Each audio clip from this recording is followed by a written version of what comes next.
Mesdames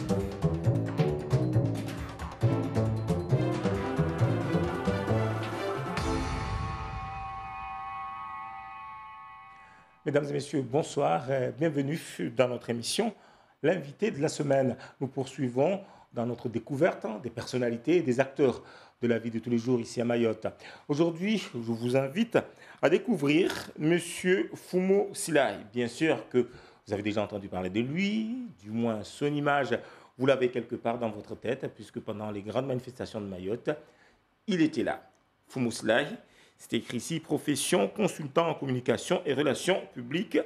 Monsieur, bonsoir. Bonsoir, Cham, et bonjour à tous ceux qui nous écoutent ce soir. Voilà, je disais donc consultant en communication et relations publiques. Ça veut dire quoi concrètement? Concrètement, ça veut dire que les gens me concertent au sujet de leur stratégie en communication, s'agissant des collectivités ou des entreprises ou des associations ou même des particuliers. Et là, moi, je travaille avec eux. J'analyse au fait l'existant par rapport à ce qu'eux ils souhaitent avoir et je leur propose des solutions en communication. Ça peut être des panneaux pour magasins, ça peut être des panneaux 4x3 sur la route, ça peut être aussi des panneaux, des affiches publicitaires aussi, comme ça peut être aussi une décoration de véhicules, comme ça peut être aussi des cartes de visite, en tout cas tous les outils de communication standard qu'on a, même le web aussi. Donc je réfléchis avec ces personnes-là. Et en fonction de leurs demandes, en fait, je leur fais une proposition globale. Et là, on valide ensemble et on avance. Et je les accompagne dans leur stratégie de communication à mettre en place. Je suis sûr que vous imaginez déjà ma deuxième question. Est-ce qu'il y a des politiques qui viennent vous voir pour dire comment je fais pour bien passer en public ou à la télé ou à la radio, etc. Cela arrive? Oui, c'est arrivé dès mon arrivée à La Réunion en 2015.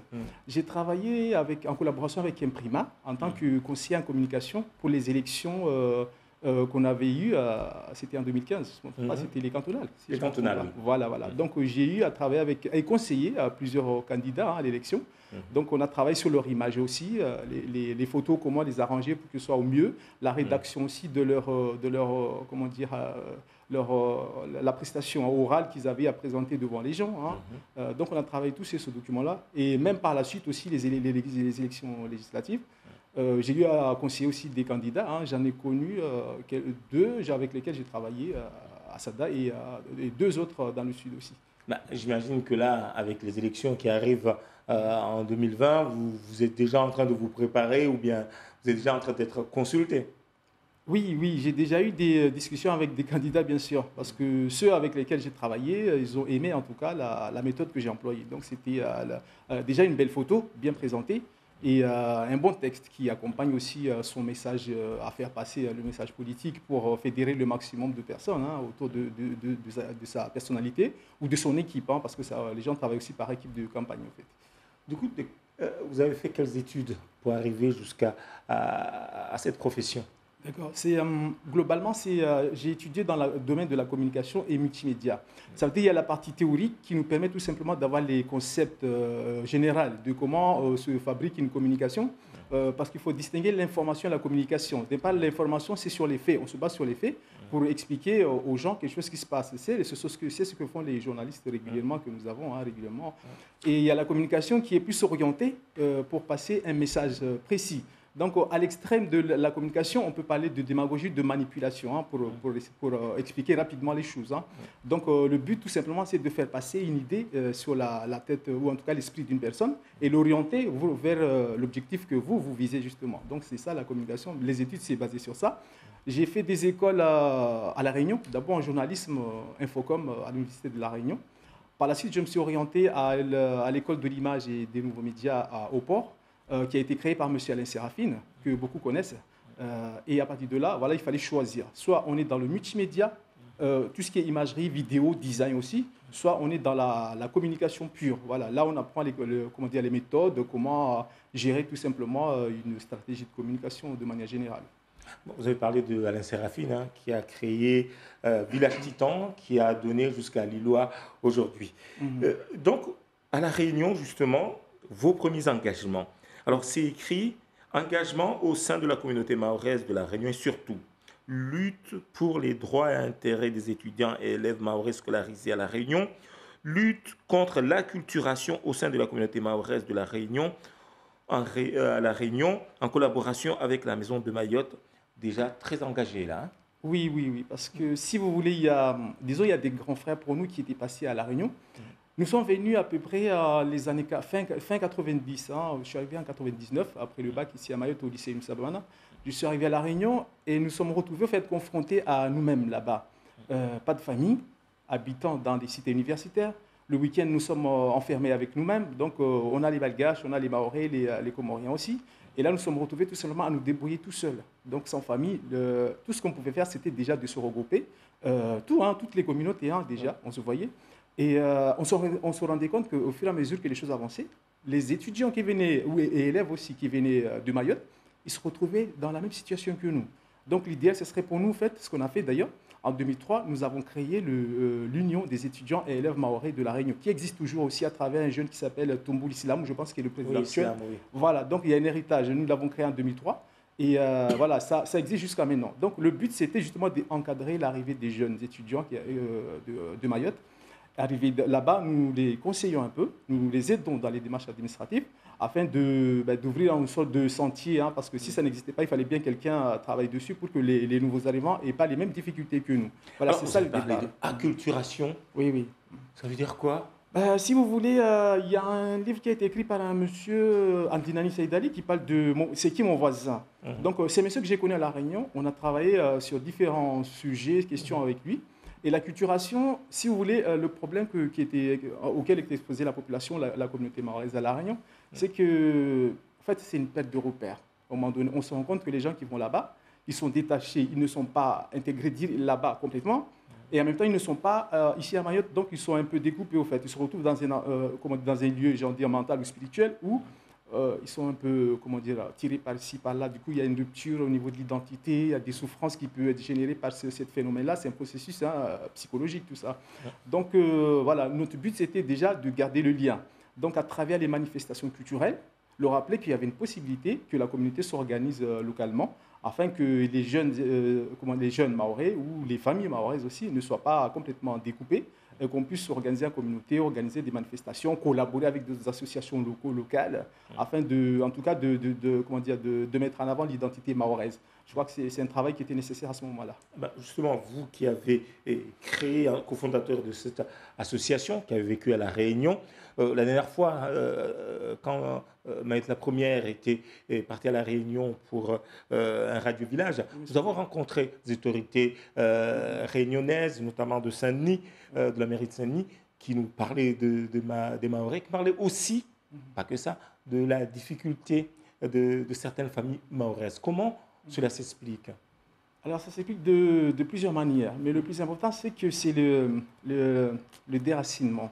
Le fait d'être déraciné, de se retrouver dans un environnement complètement différent, parfois hostile, parce qu'il faut le dire aussi, il y avait assez d'invectives à notre arrivée, on entendait des choses. Ça remonte maintenant, les choses ont beaucoup évolué depuis la départementalisation de Mayotte. Déjà, la mentalité a évolué avec ça. Il y a plus une sensibilité qui dit que le département Mayotte dit qu'aux citoyens, donc il y a déjà une évolution à ce niveau-là. Mais la difficulté, c'était lié au fait que les gens arrivés là-bas ne pouvaient pas s'adapter directement à la société. Donc, parfois, la société rejette aussi. Donc, il y avait une difficulté à s'adapter ou même à intégrer le tissu social. Donc, ça s'explique par le fait que un étranger, quelque part, s'il ne maîtrise pas les codes culturels de l'environnement dans lequel il évolue, ça peut, soit c'est un rejet, soit c'est une difficulté qui peut aller conduire très loin, en tout cas. Alors, je reste dans les associations parce qu'il y a quand même une certaine logique dans votre acheminement jusqu'à aujourd'hui que nous allons parler tout à l'heure. Alors, 2011, retour définitif à Mayotte. 2015, pardon. 2015, excusez-moi. Vous avez écrit « Citoyens vigilants et révoltés de Mayotte, association de défense des droits des victimes de la violence ». D'abord, citoyens vigilants et révoltés de Mayotte. Là aussi, il s'agit d'une démarche très forte. Vigilant par rapport à quoi? Si vous voulez, juste un exemple. C'est une course de préceptes et concepts chez nous. Quand nous disons que la hachir, si on peut traduire de plusieurs manières, mais il y en a un qui dit nous sommes vigilants. Donc nous sommes, au moment où nous avons été attaqués par les coupeurs de route, Au moment où nous sommes retrouvés, pas rejetés, mais plus ou moins abandonnés par les autorités. Parce qu'il faut dire les choses comme nous les avons vécues. Hein. Nous n'affirmons pas détenir la vérité, mais c'est notre ressenti. C'est que les autorités n'ont pas assez réagi à ce moment-là, parce que personne ne s'attendait à ça. Ça n'était pas arrivé à Mayotte. Donc, quand les coupeurs de route sont arrivés, ils ont attaqué. Tout le monde était un peu bouleversé. Personne ne savait pas la réaction immédiate à avoir. Donc, nous nous sommes regroupés. D'abord, c'était les membres d'une famille, en tout cas des victimes. On s'est élargi peu à peu. On a créé le Civil Voss Mayotte, c'est le citoyen vigilant révolté de Mayotte. Et le fait de dire nous sommes révoltés, c'est que ça ajoute un peu plus dans le combat de la résistance, en tout cas face à l'insécurité, par le fait que nous sommes vigilants. Ça, c'est dans notre culture, dans notre tradition, dans notre raisonnement, dans le combat pour Mayotte. Mais le fait d'être vigilant, ça ne suffisait plus d'être vigilant. Maintenant, il y a eu cette révolte en nous qui nous a poussé justement à aller au-delà de cette vigilance, à dire que nous ne pouvons plus laisser faire les choses comme elles étaient. Et c'est à partir de là qu'on a créé cette association et qui existe jusqu'à maintenant, dont je suis le président actuel. Alors, vous dites que vous vous êtes senti abandonné par les autorités. Et quelle est la situation aujourd'hui? Aujourd'hui, c'est qu'il y a une évolution. Hein. Les autorités, de leur côté, disent que les choses ont changé. La réalité sur le terrain, il peut être analysée de plusieurs points de vue, hein, parce que les coupeurs de route, on ne dira pas qu'ils ont disparu, hein, nous ne dirons pas parce qu'on les a entendus, on les a... Ah oui, il y a 2-3 semaines là, oui. Voilà, ça existe toujours. Hier, nous étions en discussion avec le préfet lui-même. Donc, il nous a dit effectivement, oui, c'est vrai que l'année dernière, il y en a eu 16 attaques, par exemple. Il dit cette année, on a connu quelques-uns. Donc, il nous dit que le chiffre a baissé. Il a baissé, mais toute attaque, c'est une attaque qui vaut ce qu'elle vaut. Donc, nous sommes toujours dans ce cadre-là de la vigilance, de la révolte, parce qu'on ne peut pas s'arrêter à ça et dire que ça s'est calmé parce qu'on ne sait pas à quoi s'attendre, justement. En plus, c'est un retour. Hein. Des fois, ça peut se calmer, comme ça peut revenir à tout moment. Du coup, un combat d'un peuple qui se bat pour une destinée contrôlée et non subie. Alors ça, c'est vous qui me l'avez envoyé. Oui. On dirait une espèce de tract ou une revendication manifeste, c'est quoi? J'ai envie de dire que, parce que, alors c'est le titre des manuscrits qui est en cours de finition, on peut dire ici, qui est une expérience personnelle, mais qui entre dans un cadre global du combat de Mayotte, tout simplement. Donc Mayotte, moi j'envisage Mayotte comme une sorte de... c'est un projet, en fait, c'est un projet. Donc, il y a des gens qui ont analysé ce projet-là. Ils se sont posé la question, par exemple, Philippe Boissada, il a écrit un livre, le titre c'est « Que faire de Mayotte ?» J'ai lu encore sur les réseaux sociaux et sur Internet, quelqu'un qui se pose la question en disant que Mayotte est devenue française par accident. Donc moi, je refuse ça. Je me dis que non, il y a une intelligence derrière le combat et la pensée même philosophique et même expérimentale qui fait qu'on peut expliquer ce projet Mayotte, qui est le combat d'un peuple qui se bat pour une destinée contrôlée et non subie. C'est-à-dire qu'il y a une intelligibilité. Qu'est-ce que ça veut dire, intelligibilité? C'est qu'il y a un sens raisonné derrière tout cela qui peut être expliqué à ceux qui sont intéressés par le sujet, à savoir que ce combat-là, il a un sens dans l'histoire, de ses origines jusqu'à l'heure actuelle. Ben justement, qui a pensé ce projet? J'ai envie de dire que c'est un cheminement historique des lois psychologiques de l'évolution des peuples de manière générale. C'est-à-dire qu'il y a des gens qui viennent de loin, qui étaient en exil, qui fuyaient l'oppression pour s'installer ici à Mayotte. Je prends le cas par exemple des Arabes Shirazi, des Yéménis ou d'autres peuples qui ont quitté leur zone d'habitation pour s'aventurer ou en tout cas aller dans une sorte de havre de paix qui n'existait plus chez eux par rapport aux guerres claniques, les guerres intestines, les guerres fratricides. Ils ont fui leur pays pour s'aventurer et trouver un endroit plutôt où ils allaient avoir une sorte de paix dans l'âme. Voilà. Je pense que c'est là où est né ce combat-là. Ça se construit donc à travers les âges et qui peut être expliqué jusqu'à maintenant. Pour ajouter un peu plus à cela, je dirais que les gens qui sont derrière tout ça, il y a une pensée. Donc, le pensée, il avait des principes qui font que comment est-ce qu'on peut arriver jusqu'à réaliser ce projet. Donc, et ce projet n'était pas forcément dans la France. L'idée, c'est justement, on peut se poser la question, comment Mayotte est-elle arrivée à intégrer ou à devenir française? C'est ça la question que je me pose. J'ai envie de dire, à ce moment-là, il y avait une certaine maturité intellectuelle qui faisait qu'au moment où la France y est arrivée, il y avait des guerres claniques intestines ici localement à Mayotte, qui font que les gens, ils se sont dit, écoutez, il nous faut un cadre protecteur qui puisse nous aider en tout cas à avoir cette paix que nous avons toujours recherchée. Nous avons fui nos régions respectives pour arriver dans un endroit où nous espérons avoir une sorte de Amani Naïfa, je dirais ça, la paix et la sécurité, voilà, c'est ça.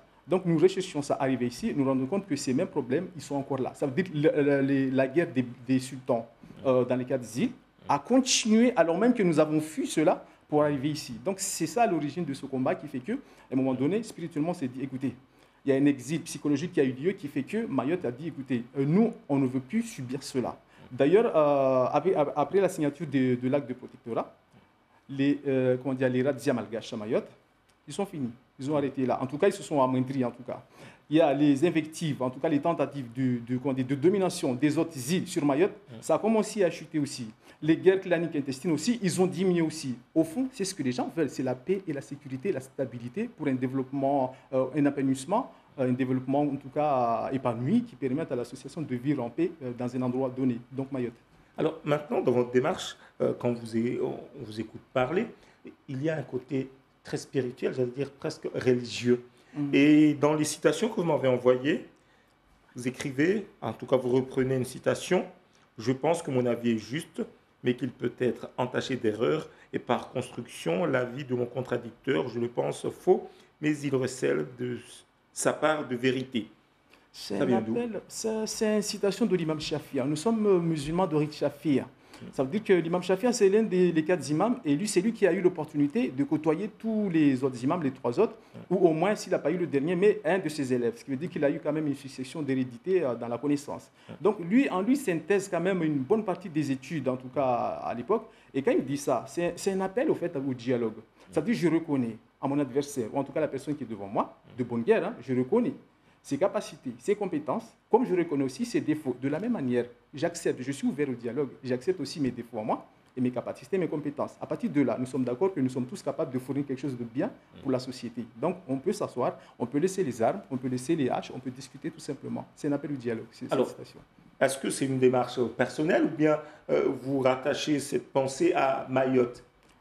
Forcément, sur Mayotte, oui, je rattache la pensée. Parce que, si vous voulez, il y a un événement qui est passé malheureusement dernièrement. Et je ne dirais pas complètement que c'était une déception parce qu'on nous avait dit, par exemple, l'organisation du Chengue, là. On nous avait dit que les enfants, vous allez apprendre quelque chose. Donc, soyez patients, soyez prudents et ouvrez les yeux, vous allez apprendre des choses. Le Chengue s'est passé merveilleux. Le Chengue, les gens, ils ont adoré. On a préparé bien à manger, on a servi les gens, on les a reçus à Mamoudzou. Il y a des gens qui ont porté des marmites depuis chez eux. C'était la joie de faire ça. Et par la suite, il y a eu le congrès que beaucoup disent que ça s'est mal passé. Là, on nous avait dit, vous allez apprendre des choses. Et là, on s'est rendu compte qu'il y a des colères à Mayotte. Il y a aussi des malentendus aussi au sein de nous-mêmes et de nos aînés.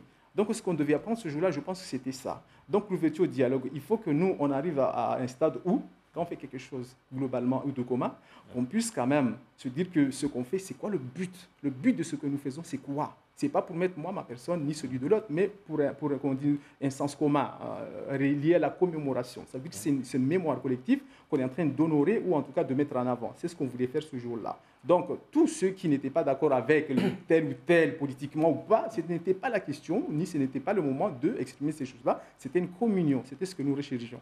Et pourtant, à travers le témoignage que vous rapportez, je peux pratiquement lire ce que vous m'avez envoyé, rupture du pacte de confiance des élus envers le peuple. Est-ce que c'est seulement envers le peuple? Est-ce qu'il n'y a pas aussi un conflit de génération, etc. Maintenant, c'est devenu une espèce de boule de feu que personne ne maîtrise.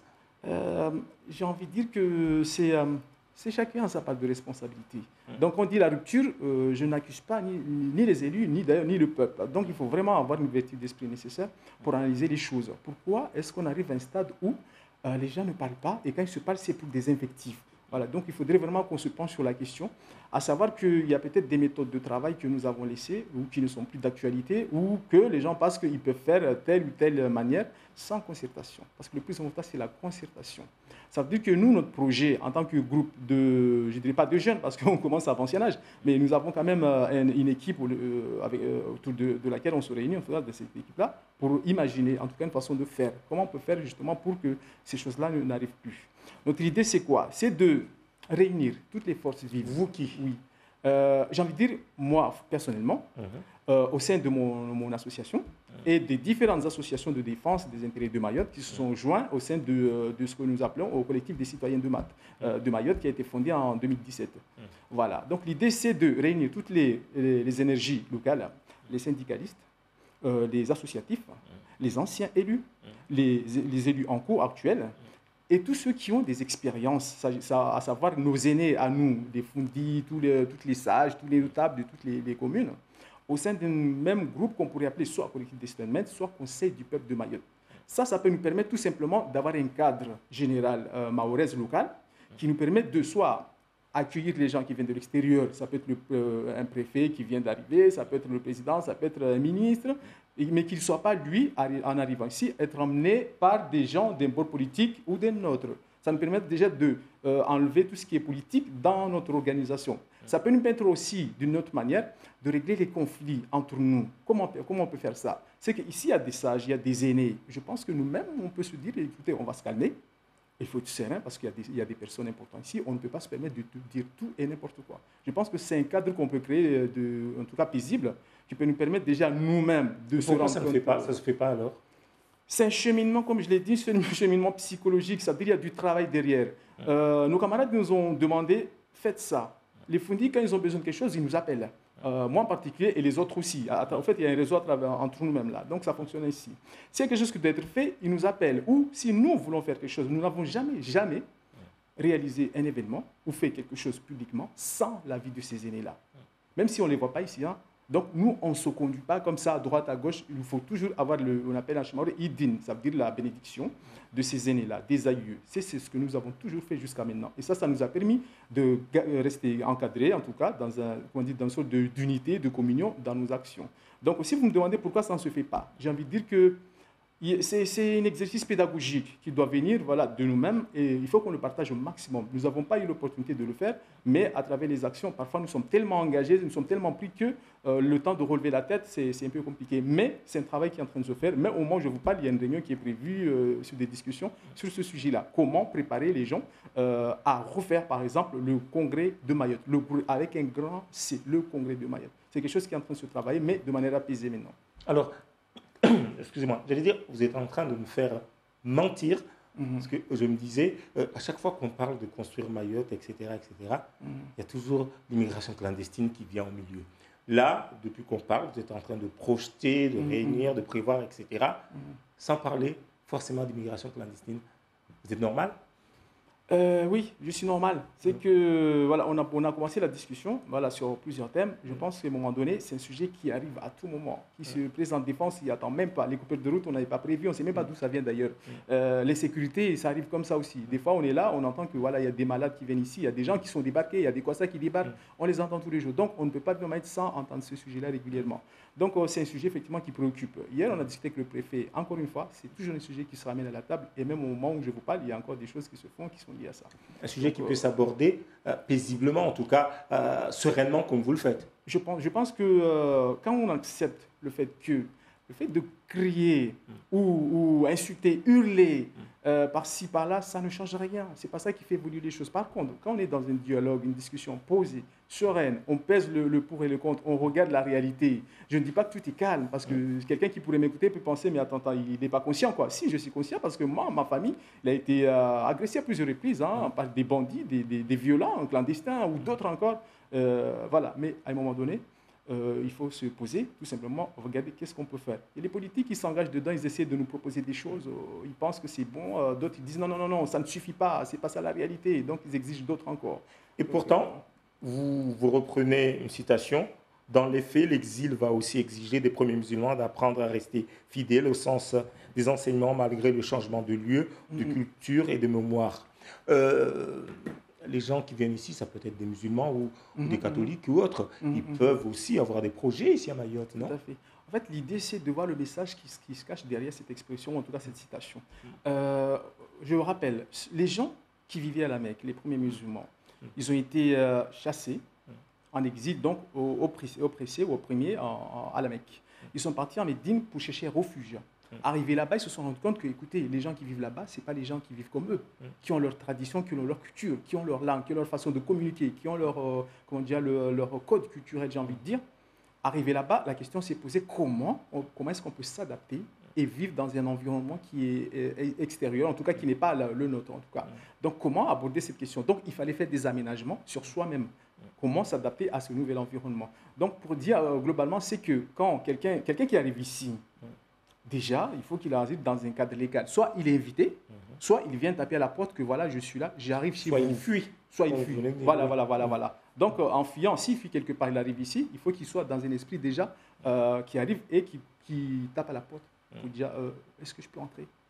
Ça veut dire qu'il respecte même la dignité et l'honneur de la personne chez qui il arrive, tout simplement. Une dernière question à répondre en 30 secondes. Est-ce que ça vous est jamais passé par la tête d'être candidat à une élection, etc. Dans ma tête, personnellement, je me dis que j'ai du travail à faire. Et je sais que j'ai des camarades avec moi, on se dit qu'on a un projet à proposer aux Mahorais. Nous voulons prendre le temps d'aller jusqu'au bout de notre proposition.